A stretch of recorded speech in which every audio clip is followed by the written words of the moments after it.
One. Welcome to Doing Business with a Servant's Heart podcast. Doing business in life with a purpose. And that purpose is serving others and you'll achieve success.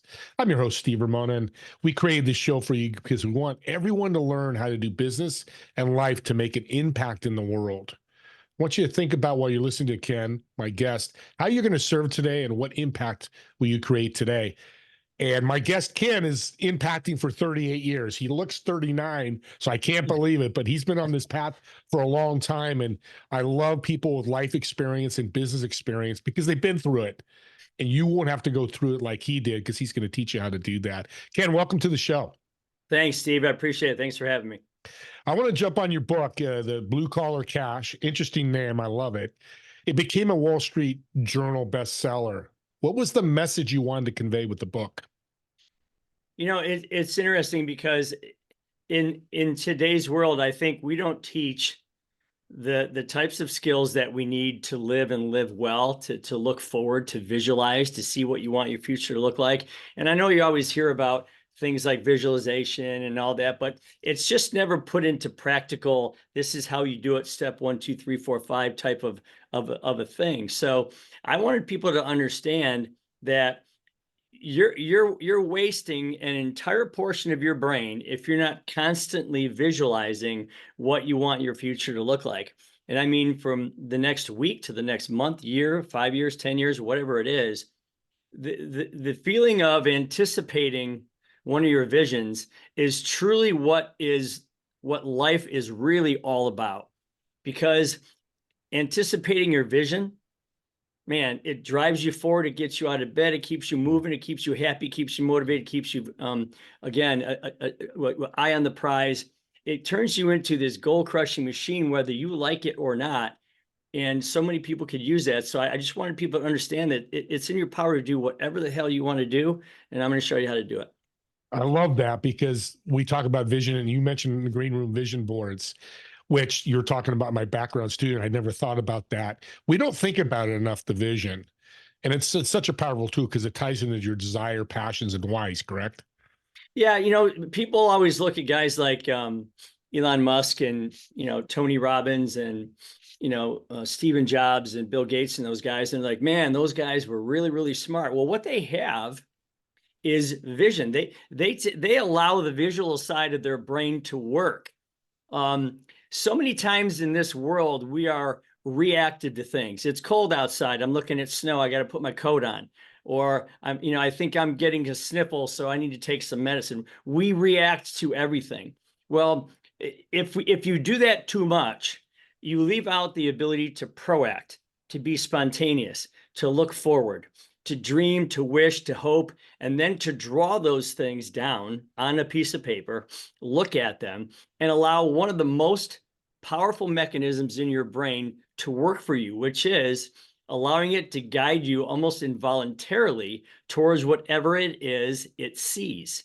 And if you can see it, you can achieve it. I know you've heard that a lot, but everything you do, from waking up in the morning to getting dressed for work or school or church, wherever you're going, everything you do is a series of visions. But those are reactive things to schedules you have to keep. I'm talking about, what do I want my life to look like in all of its entirety? Can I draw that out? Can I create this perfect nirvana, what I call comfort, peace, and freedom in the book?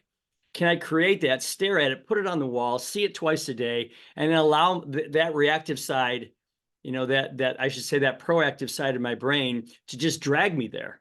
Yeah. Because everything you see will eventually come into your life. And it's just a powerful tool. And I would hope that people would use it. I love it. And I talk decision all the time, decision making, how indecisiveness is so bad for you. Talk about decision making tied to vision. Well, again, visions are nothing more than wishes, dreams, or hopes.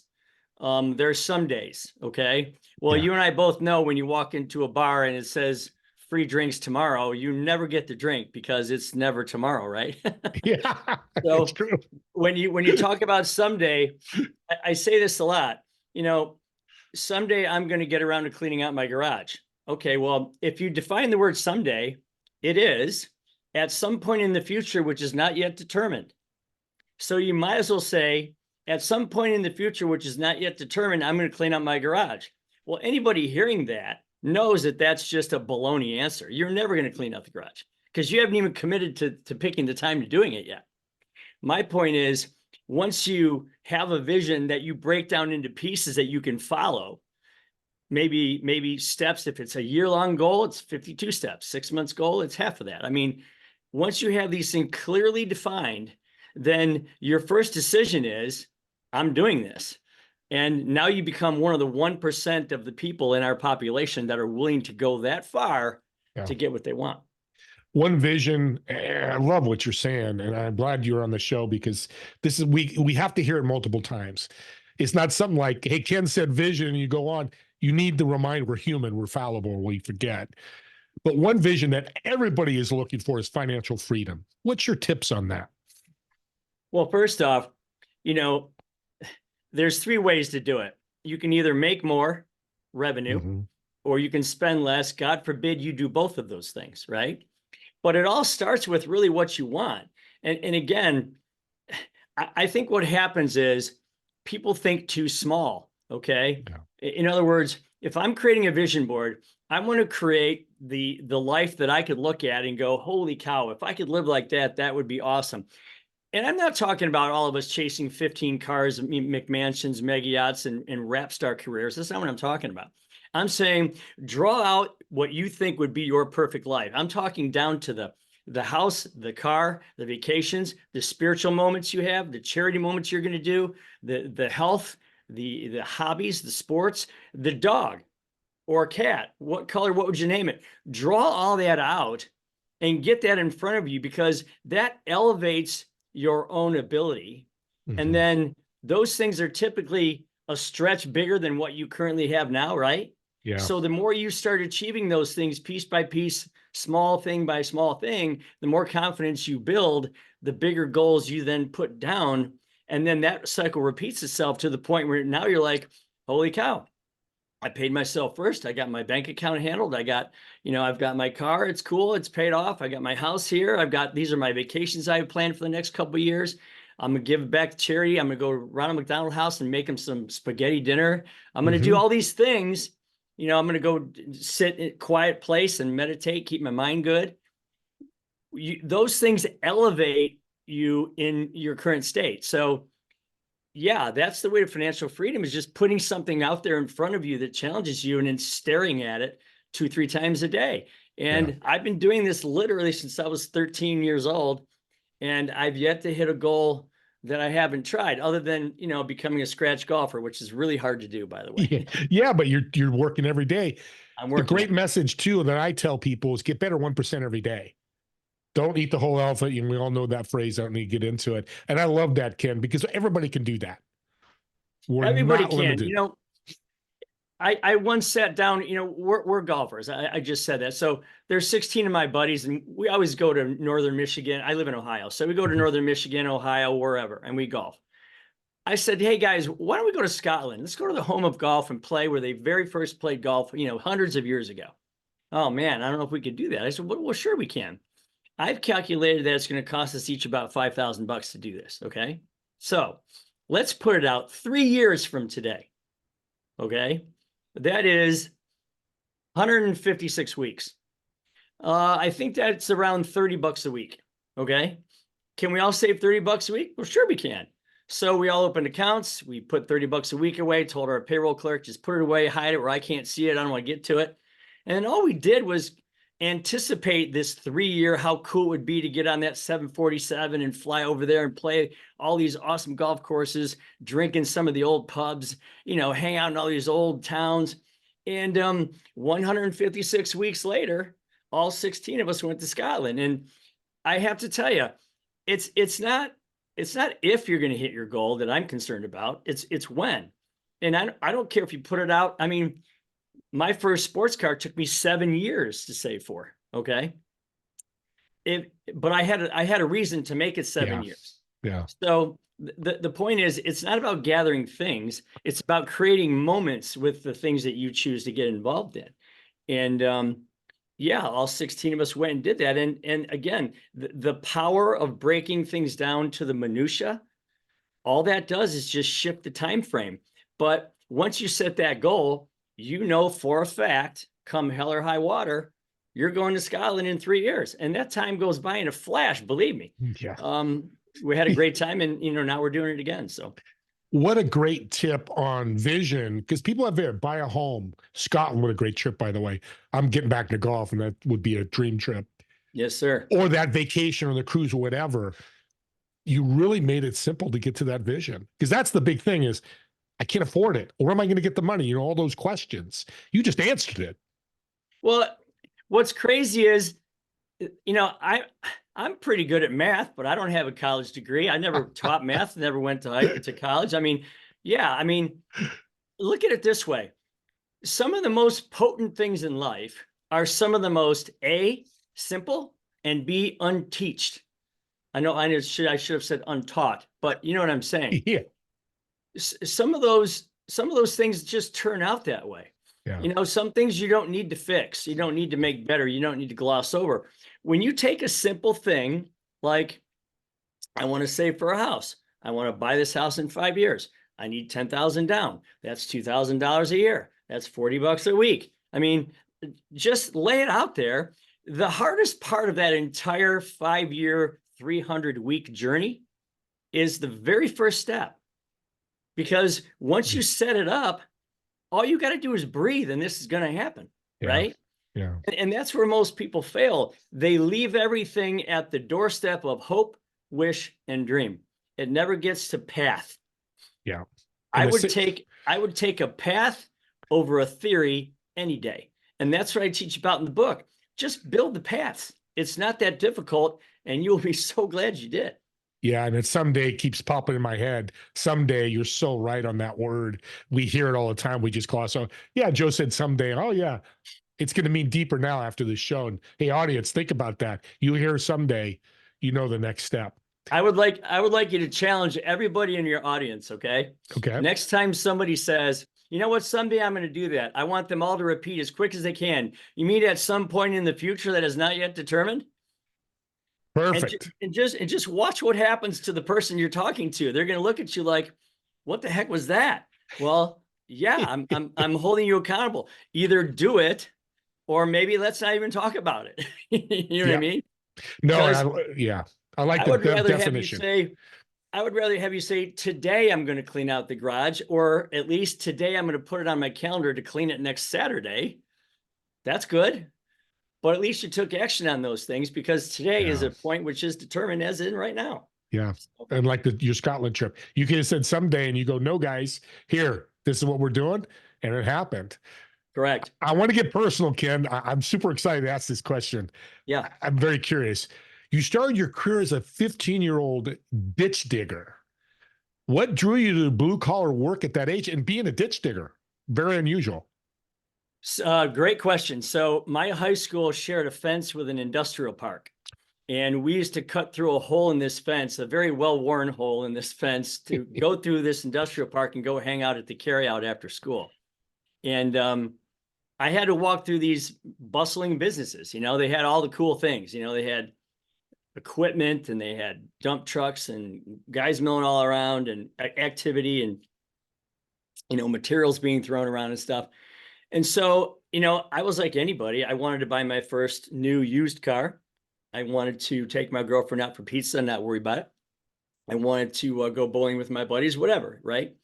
So I walked in, I knew someone that had worked there, and I said, hey, what are we doing here? And they said, well, we're ditch diggers. And I said, well, I am wholly qualified to do that. So I dug ditches in the summertime when I wasn't in school. And in the wintertime, I worked in the office after school. And the cool thing about that, Steve, was it allowed me to see both sides of the house, as they say, the front and the back, the input and the output. And 3 years of doing that, I was 18. And I remember I was talking to my father, and I said, what am I going to do? And he said, well, I had this opportunity. They came to me when I was 18, and they said, we want to start opening franchises all around the Midwest, and we want you to do it. Wow. Okay. So I talked to my father, and I said, Dad, it sounds to me like what they want me to do. And he finished my sentence for me. He goes, that's about as much college as you're going to get in college, or better. Yeah. So I literally got to travel the whole Midwest, Cleveland, Columbus, Chicago, Cincinnati, Pittsburgh, opening up these franchises literally from scratch, like Mhm. from the dirt. We had to build the offices out, and then we had to hire the people, and then we had to buy the phone systems, and then get everyone working. And then I would move on to the next one once it was up and running. I did that for 4 or 5 years. And then I decided living out of a suitcase was getting a little tiresome. And I moved to Toledo, Northwest Ohio, a little town called Sylvania, and opened up my own place here. Started with 6 people, and I think we have about 200 now. So it's been 37 years and quite a ride. Yeah. What lessons do you think you learned at 15 and 18 doing these blue collar work jobs? It's real simple. It's the most unsung hero job there is out there. And let me tell you why. You get to control your input, you get to control your output and the quality of that output.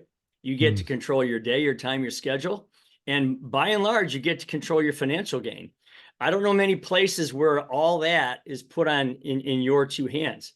And it's just as simple. I mean, as hard as you want to work is as hard as you're going to get paid, the more work you yeah. get done. And I knew that I could control my own destiny that way. If I wanted something, it was in my hands to get it, not somebody else's.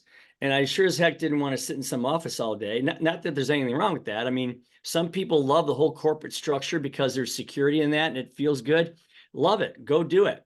But for me, you know, 50% of the population does something with their hands even to this very day. I mean, 77 of 167 million people working in the US today do something with their hands. So Mm, half of us are out there are meant to be out building, repairing, fixing, maintaining, whatever, and digging ditches. So yeah. that's what I did. Yeah, that's true. My dad was a contractor for 50 years, so I know that space, and much different was the 50s, 60s, and 70s than it is now. You'll love this kid. He go, Walker, he's not alive anymore, but when he was, he's like, he's carrying a cell phone. I had to go drive job to job because I had no cell phone. I had a Right. fax machine. Right. So you understand because you started 30 Yeah. years. Yeah. Right. People look at pagers. They're like, wow, pagers are so cool. Pagers, really? So yeah, funny. Communication has changed. Oh yeah. You're an expert because one, you've done it for a long time and you're successful. What advice would you give a young professional that wants to do blue collar career paths? Well, I can tell you this. You always have to allow the law of supply and demand to work for you. Okay. Mm, The only time supply and demand doesn't work is when somebody manipulates one or either side. So I look at it this way. If I was starting over today and you could pick any town in the USA that you want, I would drive to the nearest Home Depot, the nearest Carter Lumber, or the nearest Lowe's. And I would go to the commercial desk and I would say, what services in this town are either poorly served or way underserved? Is it supply? Is it carpentry? Is it plumbing? Is it electrical? Is it welding? What is it? They know because they're the ones that are selling these items to the people that are using them. Okay. They're the one where you walk in and you see all the cards all over the wall, painter for hire or this for, I mean, you see it, right? All the business cards. So I literally would find something that everybody else isn't doing that is in demand. And that's what I would do because where supply is low and demand is high, that's where the money goes. And especially the way kids are today, you can make an absolute king's ransom if you allow supply and demand to work for you. And believe me, it is a time-tested scenario.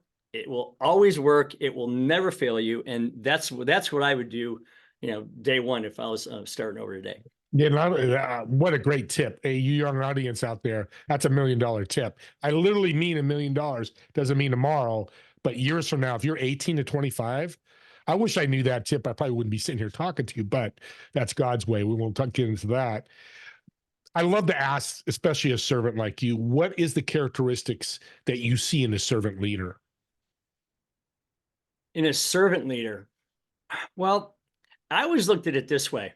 So just last weekend, I stood in front of almost 300 people, including the spouses and everything in my company, in my year-end party. And I said, probably for the 50th time, I can't get what I want, nor can my company get what it wants or needs until all of you get what you want first.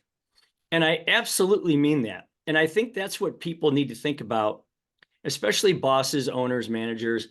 when they have this kind of ego thing, okay, my company, you work for me, I run it, blah, blah, blah, whatever, right?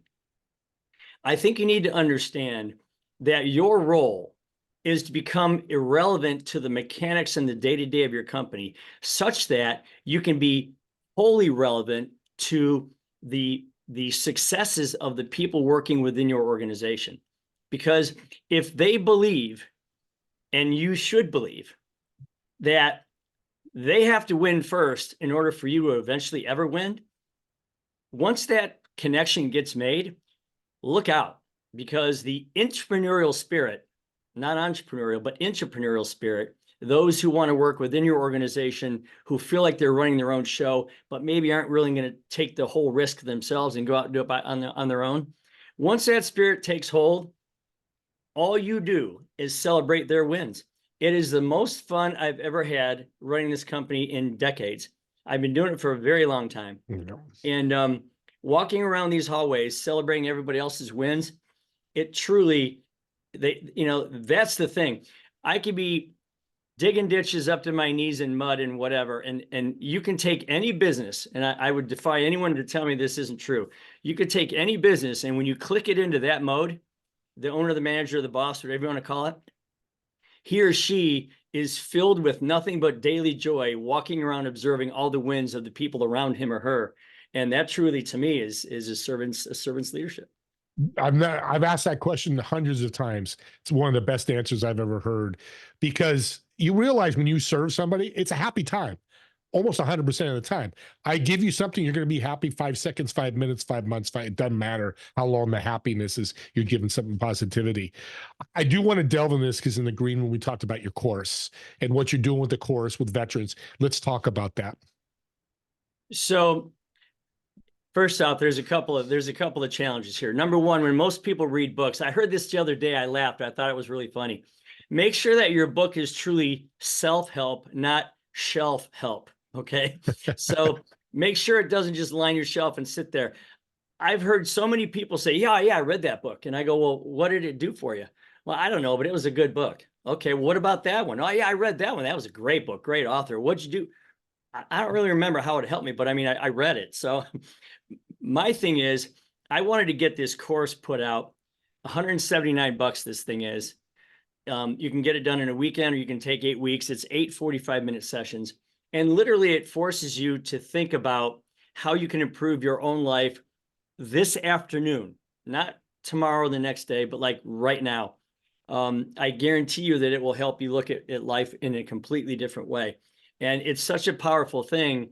I have some veterans that have done it within my own office here. And they're such amazing people, and they've gone through so many unbelievable hardships. And losing friends to suicide is just something that I think is unacceptable, when these guys and gals are out there dodging bullets and missiles and everything else, trying to keep us free so you and I can have this conversation right now.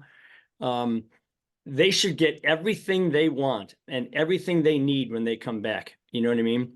So I can't serve them fast enough, or as possible, as much as I can possibly do. So this course is going to go to them for free. And you can find that at Comfort, Peace, and Freedom Foundation, which is veteransuccess.org, if you want to help donate and get some of that stuff out to them. And we'll have that linked on the show notes as well. You're a true servant.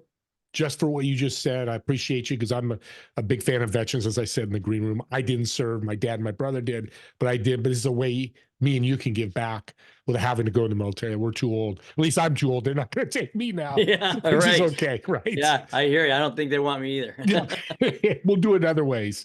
I want to thank you for being on. You really motivated, inspired, and educated my audience, and I appreciate it so much. Thank you for having me. I appreciate it. I'll come back anytime. Loved it. Oh, I appreciate that. And as I always say in my shows, listen to Ken's show over and over. Like he was talking about a book. You're going to learn different things when you watch or listen to this show, because he gave you a lot of great tips that seriously are $1 million tips. And don't forget my TV show every Friday. It's 2 p.m. Pacific and 5 p.m. Eastern time.